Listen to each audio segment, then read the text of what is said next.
Hi everyone, I'm Pippa. Welcome to my YouTube channel where I'll be sharing travel tips to help you plan your trips, as well as advice and inspiration on places you can visit. So let's get into the video. So I know we're all limited on the places we can travel to now, at least for the time being. But some of you might be starting to think, where can I go to for summer this year? There's a lot of talk about prices increasing once the restrictions are lifted. So anyone looking to get ahead of that, this video is for you. Here's a quick snapshot of what I use to book the most affordable flights, but also to get an idea of where I can go based on the restrictions that are currently in place. So I use Skyscanner, and I cannot rave more about this website. It's a really good app that's basically like an online search engine, but also an online travel agency, and it just takes a chore out of planning travel trips.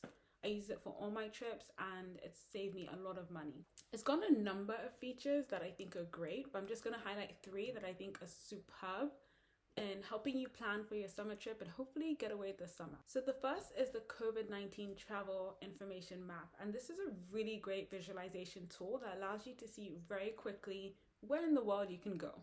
And unfortunately, most of it's red at the moment. I'll let you see that right now. So if you go on the website, you'll see there's a link to the COVID-19 tool. When you click on it, on the top left-hand side of the screen, you'll see you can change it to your departure point. So basically, this is a country that you're currently in. And once you do that, you'll see that the map changes. So I've selected United Kingdom, and right now it's showing me where I can and can't go. So green is low restrictions, orange is moderate restrictions, and red is basically you can't go. It's really major restrictions. Where the data is unknown, it will be in gray, and where your country of departure is, that will also be in gray as a default.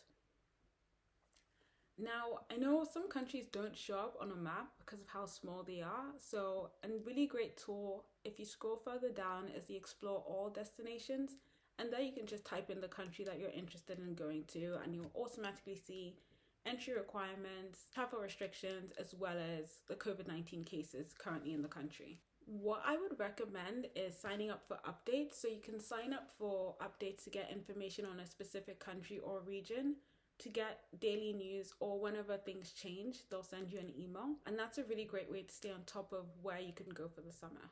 Right, so the next feature is one of my favorites, which I've been using pre-COVID, and it's the fly anywhere or fly everywhere option. So truth be told, I'm an accountant, I'm a bit of a penny pincher, and I love to save money on flights and spend a bit more on the location, the hotels, and the activities that I do.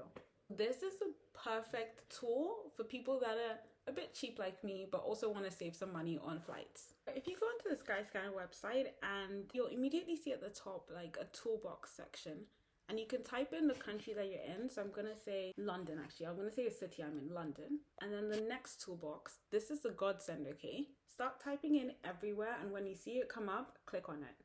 Select the cheapest month, and then click OK. And so what this will bring up is basically for every country, it will pick the cheapest flights you can get throughout a whole year. So at any given time, the cheapest flight you can get to Greece or to France or to Spain. And I'm going to click on Greece and Santorini. That's just been on my mind. And I think you'll see if I fly on this date, let's click this one, and I say I want to return on this date, I can get a ticket for under £50, which is pretty amazing for Santorini. At this point, a lot of airlines are offering flexible tickets, so I would look out for this icon here. Basically, it means that your ticket is somewhat flexible, so whether you get a refund or the opportunity to reschedule, that's always a good feature to have, especially given the constant changes with the pandemic. Okay, so the last and final tool that I'm going to show you is more for people looking for inspiration on where to go. So I typically use Instagram for like a visual of where I'd like to go, but for more information about the temperature, the holidays or festivals in a specific city or place, I use this feature called the Travel Features and News, and it's right at the bottom of the Skyscanner website. I don't know why they don't highlight it more, but this is really great because it has a lot of articles written by authors. I think they collaborate with Skyscanner, and they'll say things like the top 10 destinations to go to after the pandemic. It will say things like more information about COVID PCR tests. It also has this recurring article that I absolutely love, which is called Where to Go in a Given Month in the Year. So it'll be like where to go in March. So that's it for my video. I really hope you enjoy the content. If you liked it, please give it a thumbs up and stay tuned and hopefully subscribe for more travel related content. Thanks for watching. Bye.